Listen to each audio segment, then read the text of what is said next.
So hello guys, it's me Ayush और मैं तुम सभी का वेलकम करता हूँ चैनल के एक और ब्रांड न्यू वीडियो में। और आज के वीडियो में हम लोग एक्सप्लेनेशन करने वाले हैं वाइकिंग्स के सीजन 6 के एपिसोड नंबर 19 का। So now there is taking more time, let's get on the explanation. So ये एपिसोड वहीं से चालू होता है जहां पिछला एपिसोड खत्म हुआ था। हम देखते हैं स्क्रेलिंग्स ने ऊबे के पूरे ग्रुप को चारों तरफ से घेर लिया होता है, मगर वो उसके ऊपर अटैक नहीं करते और अपने हथियार तोड़ के ऊबे के ग्रुप को समझाते हैं कि उनकी भी कोई खराब इंटेंशन नहीं है। सबसे पहले टोरवी उन स्क्रेलिंग्स को समझती है और बाकी के ऊबे के ग्रुप को समझाती है कि ये स्क्रेलिंग्स हमारे ऊपर अटैक नहीं करेंगे। फिर उन स्क्रेलिंग्स की आर्मी का लीडर जिसका नाम पेमन्यूएट होता है वो अपने आप को टोरवी से इंट्रोड्यूस करता है। टोरवी भी अपने आप को उससे इंट्रोड्यूस करती है और साथ ही में अपने बच्चे रैगनार को भी इंट्रोड्यूस करती है। फिर पेमन्यूएट अपनी भाषा में ऊबे के पूरे ग्रुप से कहता है कि वो यहाँ पे ऊबे के ग्रुप से लड़ाई करने नहीं बल्कि इंस्टेड उनके पूरे ग्रुप को अपने विलेज में, अपने गांव में वेलकम करने के लिए आया है। टोरवी और बाकी लोग पेमन्यूएट की भाषा समझ तो नहीं पा रहे होते हैं क्योंकि वो कुछ डिफरेंट ही भाषा बोल रहा होता है, मगर जब वो उनको अपने साथ चलने का इशारा करता है तब वो सब समझ जाते हैं उसकी बात और फिर उसके विलेज के अंदर एंटर कर जाते हैं। पेमन्यूएट उन सबको ऊबे के पूरे ग्रुप को अपनी क्वीन से आके मिलवाता है। क्वीन अपने आप को इंट्रोड्यूस करते हुए अपना नाम पेगी ताउलेट बताती हैं और कहती हैं कि ये पूरा उनका परिवार है। उनका सबसे बड़ा बेटा पेमन्यूएट है, उनके छोटे बेटे का नाम वेजितू है और पेमन्यूएट की वाइफ का नाम निकानी बताती हैं। और फिर ऊबे के पूरे ग्रुप से कहती हैं कि वो और उनके लोग ऊबे के ग्रुप का वेलकम करते हैं और वो मेक श्योर करेंगे कि ऊबे के ग्रुप को कोई प्रॉब्लम ना हो और खाना पीना हमेशा मिलता रहे ऊबे के ग्रुप को। इतने में ही टोरवी का बेटा रैगनार रोने लगता है तो निकानी रैगनार को लेने की कोशिश करती है, मगर टोरवी हेजिटेट करती है, जिसके बाद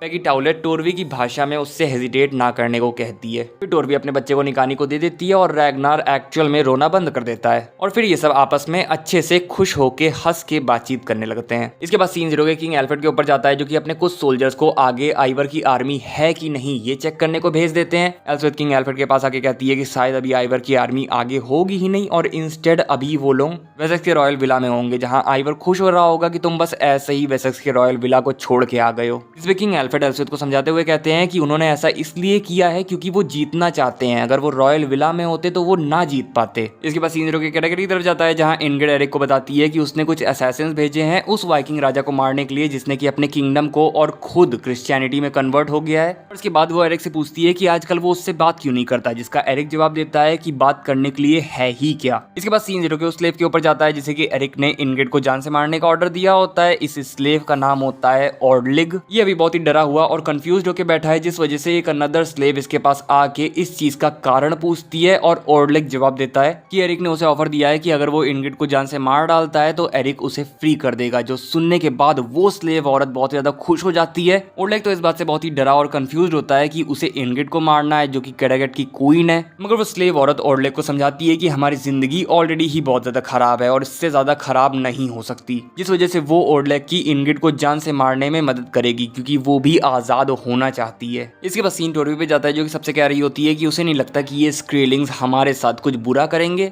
और जैसे इन लोगों ने हमें अपने विलेज में इन्वाइट किया था वैसे अब हमें भी इन लोगों को अपने घर में इन्वाइट करना चाहिए। ऊबे एग्री करता है, जिसके बाद नेक्स्ट सीन में वो स्क्रेलिंग्स वहां आ जाते हैं। ऊबे का पूरा ग्रुप उन स्क्रेलिंग्स का वेलकम करता है एंड फिर वो सब आपस में मिलके हंसी मजाक करने लगते हैं। औरतें एक दूसरे के बालों की हेयर स्टाइल्स को देख के उन्हें कॉपी कर रही होती हैं और वहां के आदमी एक दूसरे को अपने वेपन्स दिखा रहे होते हैं। फिर उदयर वहां सबके सामने अपनी शर्ट उतार के अपनी बॉडी पे किए हुए टैटूज दिखाने लगता है, बताता है कि ये टैटूज उसके सारे एडवेंचर्स को दर्शाते हैं और उसके इन सारे एडवेंचर्स ने उसकी बॉडी को बहुत ही ज्यादा चेंज किया है, मगर उसका जो दिल है वो हमेशा सेम रहा है। फिर ऊबे पेगी ताउलेट से पूछता है कि आखिर उन्हें ऊबे की भाषा बोलनी कैसे आई, जिसका पेगी ताउलेट जवाब देती है कि एक क्रेजी आदमी ने उन्हें ये बोलना सिखाया है। इसके बाद नैड वेजितू को एक छोटा सा गोल्ड का टुकड़ा जो कि स्क्रेलिंग्स ने गिफ्ट्स के तौर पे दिया था वो दिखाता है और फिर वेजितू से पूछता है कि गोल्ड कहाँ पे है। वेजितू समझ तो जाता है कि ये क्या बोलना चाह रहा है, मगर वो फिर भी नैड को इग्नोर करके वहां से चला जाता है क्योंकि वो ये भी समझ चुका होता है कि नैड की इंटेंशन सही नहीं है, क्योंकि नैड भी एक वाइकिंग्स है और सारे ही वाइकिंग्स बुरे होते हैं। इसके बाद सीन शिफ्ट होकर किंग एल्फ्रेड के उन सैनिकों पे जाता है जिन्हें कि किंग एल्फ्रेड ने आगे चेक करने को भेजा होता है कि आगे वाइकिंग्स हैं या नहीं। उन सैनिकों को अपने आसपास कहीं वाइकिंग्स दिख तो नहीं रहे होते हैं, मगर तभी वाइकिंग्स पीछे से आके उन सैनिकों को जान से मार डालते हैं। और काफी समय बीत जाने के बाद जब किंग एल्फ्रेड की वो सैनिक वापस नहीं आते हैं तब किंग एल्फ्रेड समझ जाते हैं कि आगे वाइकिंग्स हैं, जिस वजह से वो अपनी आर्मी को लेके वाइकिंग से लड़ने के लिए आगे बढ़ने लगते हैं। फिर किंग एल्फ्रेड के सामने वाइकिंग्स की एक छोटी सी आर्मी आ जाती है। किंग एल्फ्रेड के सारे सारे सैनिक रेडी होते हैं उनसे लड़ने के लिए कि तभी हमें फ्लैशबैक दिखाया जाता है उस समय का, जब आइवर ने किंग हैरोल्ड और हेवित्सर से कहा था कि वो किंग एल्फ्रेड के सैनिकों को इंजर यानी कि जख्मी करेगा। और इस फ्लैशबैक में आइवर बताता है कि वो ऐसा इसलिए करेगा क्योंकि अगर हम 500 सेक्शंस को मारते हैं तो बस हम 500 सेक्शंस को जान से मार डालते हैं, पर अगर हम 500 सेक्शंस को जख्मी करते हैं तो और 1000 सेक्शंस लगेंगे उन 500 सेक्शंस की मदद करने में। और जब वो 1000 सेक्शंस उन 500 सेक्शंस की मदद कर रहे होंगे तब हम उन 1000 सेक्शंस के ऊपर भी अटैक कर सकते हैं और हम 500 प्लस 1000 यानी कि हम 1500 सेक्शंस को जान से मार सकते हैं। सीन वापस से प्रेजेंट में आता है जहां किंग एल्फ्रेड वाइकिंग्स की उस छोटी सी आर्मी के ऊपर अटैक करने के लिए अपनी थोड़ी सी आर्मी भेजता है, मगर बीच रास्ते में वाइकिंग्स ने पहले से ही कुछ ट्रैप्स लगा रखे होते हैं जिस वजह से किंग एल्फ्रेड के सोल्जर्स उसमें फंस जाते हैं। किंग एल्फ्रेड अपने बाकी के सोल्जर्स को उन सोल्जर्स की मदद करने को भेजते हैं एंड तभी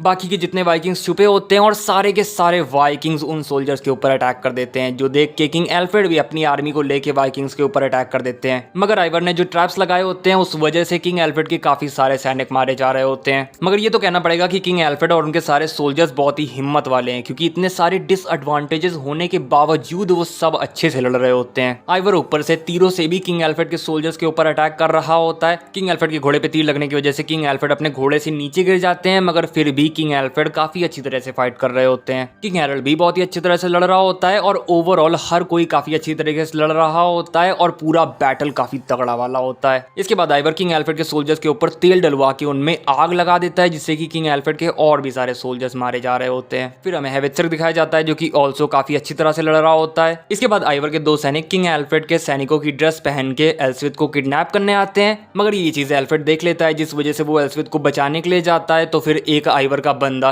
किंग एल्फ्रेड से फाइट करना चालू कर देता है, दूसरे बंदे को एल्सविथ जान से मार डालती है और किंग एल्फ्रेड आइवर के उस सैनिक से तगड़ी तरीके से लड़ने के बाद उस सैनिक को फाइनली जान से मार डालते हैं। और फिर इसके बाद किंग एल्फ्रेड को अपने गॉड जीसस दिखाई देते हैं। फिर वहां बैटलफील्ड पे कोहरा बढ़ जाने की वजह से आइवर सबको रिट्रीट करके भाग जाने का ऑर्डर दे देता है। आइवर के सारे सैनिक तो रिट्रीट करने लगते हैं, मगर किंग हैरोल्ड बहुत ज्यादा फॉग होने के कारण अपना रास्ता भटक जाता है। आइवर के सारे सैनिकों को जाता देख किंग एल्फ्रेड और किंग एल्फ्रेड के सोल्जर्स भी बैटलफील्ड को छोड़ के चले जाते हैं। किंग एल्फ्रेड के सारे सोल्जर्स किंग एल्फ्रेड से कह रहे होते हैं कि हमें यहाँ से भाग जाना चाहिए, मगर किंग एल्फ्रेड कहता है कि नहीं, मैंने हमारे भगवान जीसस क्राइस्ट को देखा है, यानी कि वो हमारे साथ है, तो इसका मतलब ये कि हम आइवर के अगेंस्ट हार ही नहीं सकते। आइवर के अगेंस्ट हमारी जीत पूरी पक्की है। इसके बाद किंग एल्फ्रेड का एक सैनिक किंग हैरोल्ड को अपनी तरफ आता देखता है, जिस वजह से वो किंग हैरोल्ड के ऊपर जाके अटैक कर देता है। किंग हैरोल्ड खुश होता है कि अब वो फाइनली वालहाला जा रहा है और उसे वालहाला लेने उसका ब्रदर हैल्फडन आ चुका होता है, उसके ब्रदर हैल्फडन की आत्मा। इसके बाद किंग हैरोल्ड उठ के किंग एल्फ्रेड के उस सोल्जर को जान से मार डालता है और फिर खुद भी मर जाता है। इसके बाद सीन शिफ्ट के ओल्डलैग और स्लेव औरत के ऊपर जाता है, जो कि डिस्कस कर रहे होते हैं कि वो इंगिड को स्टैब करके जान से मारेंगे। और ओल्डलैग कहता है कि एरिक हमारे आसपास नहीं होना चाहिए, क्योंकि एरिक ने उससे कहा था कि जब भी वो इंगिड को जान से मारे तो एरिक को दूर कर दे, क्योंकि एरिक नहीं चाहता कि फालतू में इंगिड की मौत का इल्जाम उसके ऊपर लगे। जिसका वो स्लेव गर्ल जवाब देती है कि ठीक है, वो एरिक को अपने साथ सेक्स करने ले जाएगी, क्योंकि एरिक फ्रीक्वेंटली उसके साथ करता रहता है। इसके बाद सीन हिट होता है, वो स्लेव गर्ल एरिक को अपने साथ ले जा रही होती है और दूसरी तरफ ओल्डलैग इंगिड को जान से मारने के लिए आ गया होता है, मगर तभी ओल्डलैग के पीछे से इंगिड के बॉडीगार्ड्स आ जाते हैं और फिर इंगिड ओल्डलैग से पूछती है कि क्या एरिक ने उसे इंगिड को मारने को कहा है। ओल्डलैग अपनी गर्दन हाँ में हिला देता है, जिसके बाद इंगिड के बॉडीगार्ड्स ओल्डलैग को पकड़ के ले जाते हैं। इसके बाद सीन शिफ्ट के स्लेव गर्ल के ऊपर जाता है, जो कि एरिक के साथ सेक्स कर रही होती है, मगर एरिक उसे काफी ज्यादा अब्यूज कर रहा होता है, जिस वजह से वो गुस्सा आ जाती है और एरिक को जान से मार डालती है। इसके बाद सीन शिफ्ट होता है, हम देखते हैं ओल्डलैग को सबके सामने एकदम चौराहे के बीचों बीच में लटका के मार दिया जाता है। यहाँ पे इंगिड और वो स्लेव गर्ल भी होती है, जो कि एक दूसरे को इशारे दे रही होती हैं, जिससे हम ऑडियंस को समझ आ जाता है कि ये दोनों स्टार्टिंग से ही साथ में मिली हुई थी और ये सब इन्हीं का प्लान था। इसके बाद सीन शिफ्ट होके गोल्डन आइलैंड की तरफ जाता है, जहाँ हम देखते हैं वो स्क्रेडिंग्स ऊबे और ऊबे के ग्रुप को एक जगह पे लाते हैं, जहाँ पे वो लोग नोटिस करते हैं कि आसपास रैग्नार के और उनकी नॉर्स माइथोलॉजी के स्कल्पचर्स बने हुए हैं। और जैसे ही एपिसोड का एंड होने जा रहा होता है, वैसे ही वहां की झोपड़ी से बाहर निकलता है अपना प्यारा फ्लोकी, और इसी के साथ ये एपिसोड यहीं पर खत्म हो जाता है। सो गाइस, बस यही था वीडियो। अगर वीडियो अच्छा लगा तो लाइक कर देना, चैनल पर नए आए हो तो सब्सक्राइब करके बेल आइकन दबा देना। मैं मिलूंगा तुम लोगों से नेक्स्ट वीडियो में, तब तक लिए बाय बाय टाटा।